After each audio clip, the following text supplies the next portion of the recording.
Paul McGuire Grimes, KSTP, Minneapolis, St. Paul. Octavia, it is an absolute honor talking to you today. This is such a thrill. And before we talk about Encounter, I want to tell you that my husband and I rented Ma from our local video store for Halloween, and we had an absolute blast with it. So thank you for that, too. Well, thank you. Thank you. Yeah. Now, I read that Michael Pierce literally wrote this role with you in mind, hearing your words, saying his script. What does that mean to you? And then is there added pressure to then say yes to it?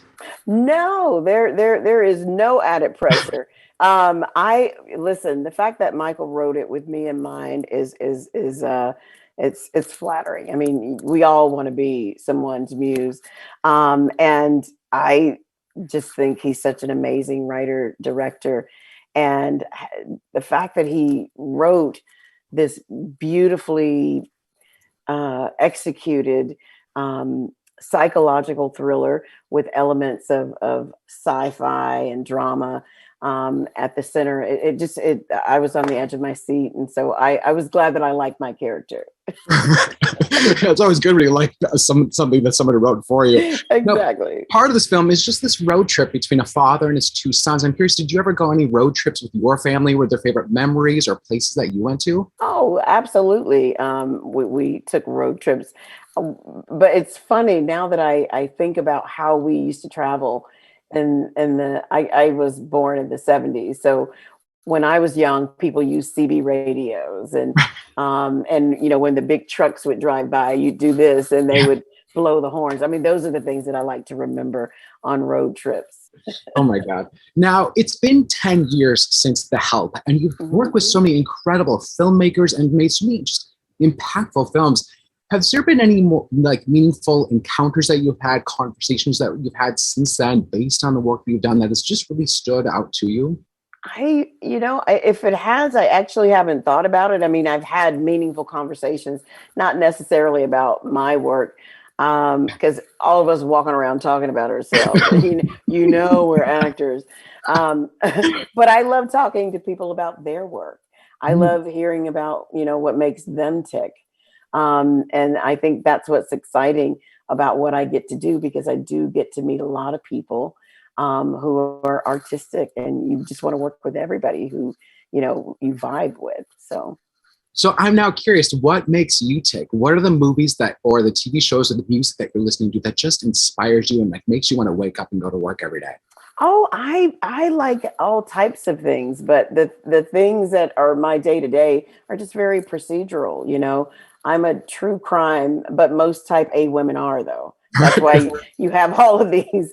You have all of these networks that are built around women who like to investigate. But I also love nature, and I love people who do things in nature. So yeah, I'm just kind of like a mixed bag. Oh my God, Octavia, I love it so much. I got the wrap. This has been such a treat talking to you today. Thank you so much for all of the great stories that you've been telling. So I appreciate it. Thank you. You have a great holiday season. Thank you. Yeah, you too. Thank you. Paul McGuire Grimes, KSTP, Minneapolis, St. Paul, Riz, Lucien River, and Aditya. It is great talking to all three of you today. And before we talk about Encounter, Riz, I just want to tell you that your performance in Sound of Metal was beyond brilliant. That movie was a masterpiece, and it just gutted me to the core in the best possible way. So thank you for telling that story. Thanks so much. Yeah. Now, Riz, you knew that you had to play this character in Encounter when you read the script. How did you fight and lobby for it so that no other actor got your role? Oh, I spread lots of dark rumors about all the other actors that I was considering casting.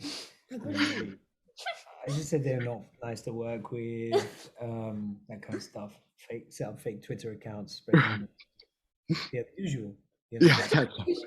So no, I just really wanted to play this part because I thought Michael Pierce was an amazing director from his last film. I loved the script. I just thought it was so cool. Like you said, it's a combination of some of those thrills and spills you get in a sci-fi type movie, but it's actually not a sci-fi movie. It's more of a family story, and it's got it's got a lot of heart, And I'd never played a dad before. I thought that would be cool. So there were a lot of things that were exciting about it, and that's why I went for it. That's great. Now, speaking of the family element, the three of you have such a really great bond on set. Lucien River and Aditya, did you guys do anything to form that? Did you play any games or go out to dinner or anything like that?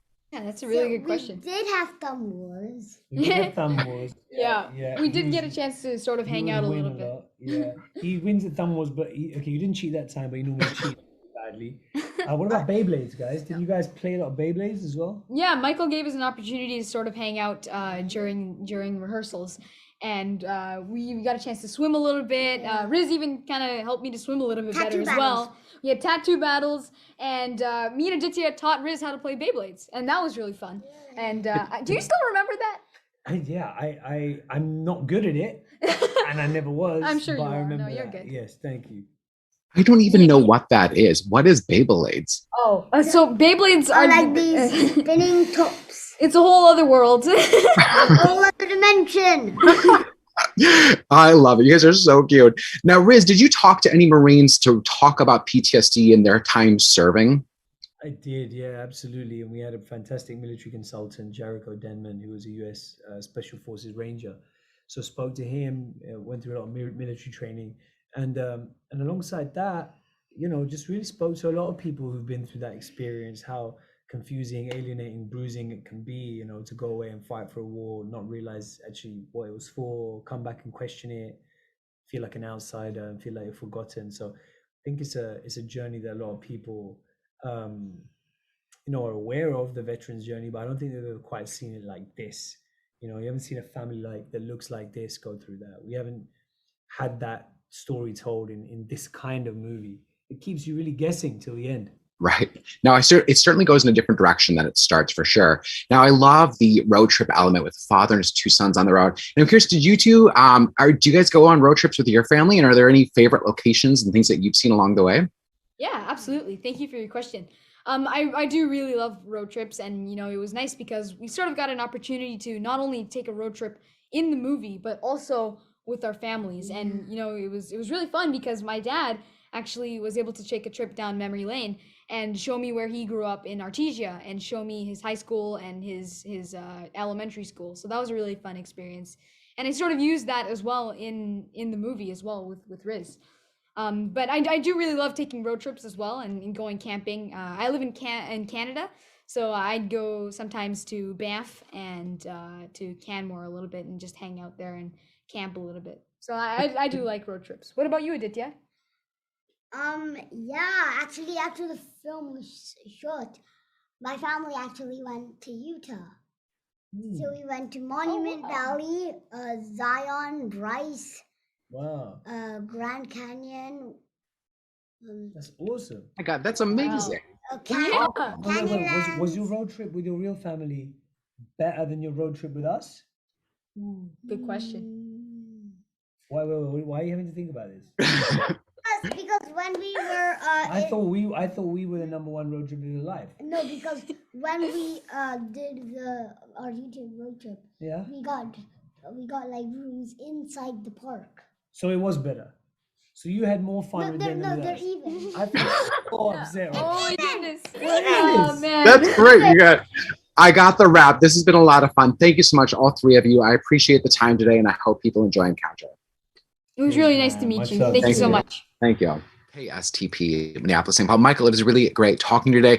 I want to get right into it. Describe this collaboration with Riz Ahmed, who's just always such a compelling actor. And I read that your script and elements of the story changed once you cast him. Can you talk a little bit more about that? Yeah, I mean, it's something that me and Riz spoke about when we met, like how much we should redraft the script, given that the character's ethnicity was going to change.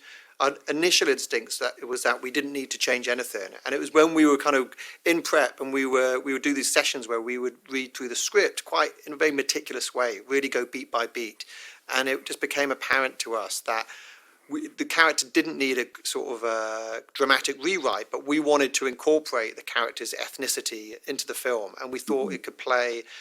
It kind of inevitably amplified the level of tension with some of the encounters that he has with several of the characters in the film. And so we just made certain tweaks and calibrations so that you knew that race was playing a part in some of the scenes without having, the need of any character to make an explicitly racist remark. It could be more subtle and nuanced than that, and we didn't want to be too on the nose, but we also we didn't want to ignore the characters' ethnicity as a part of who they are, but it's not their defining feature in this movie.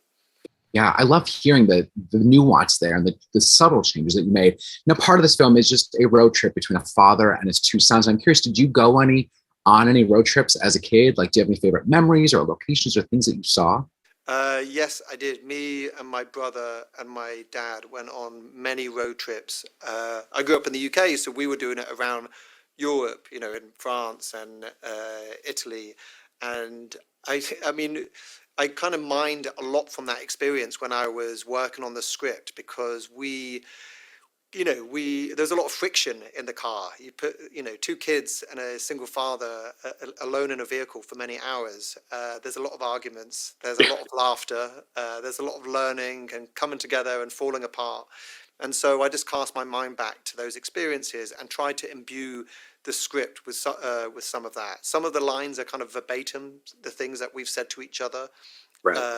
And some of that was already kind of within the script when I came to it. So it was a good opportunity to tell, a personal story about those road trips, but on this big sort of genre canvas. Right. I love that your road trips are to like Italy and France, and we're going to like northern Minnesota. And my brother and I having to have like pillows in between us to stop all the fighting. That's very funny. Now, when you're making a movie like this that takes you just unique locations and dives into some serious mental health issues, was there a moment or an encounter or a conversation that you had with someone that's really kind of stuck out to you since tackling this? Oh, sorry, say that last bit again. Like, is there a conversation or encounter you had with someone as you were researching this that really kind of stuck out to you that you remember? Well, me and Riz tried to mine a lot from our own experiences. I think that really helps you connect to the characters on screen. We both do a lot of research into the different themes of the film, whether that's talk. Riz had a lot of conversations with Marines and servicemen, many from South Asian backgrounds, some of which is only very fleetingly referenced in the film. But me and Riz wanted to create a kind of rich backstory for the character. We wanted to know where he grew up, what he did at the age of 5. How many foster homes he went to, why did he join the Marines, how many tours did he go on, when did his marriage break down, what were the arguments that they had, and we needed to have that knowledge so that it felt credible to us. So yeah, it was based on just a lot of research and a lot of conversations and a lot of mining our own experiences.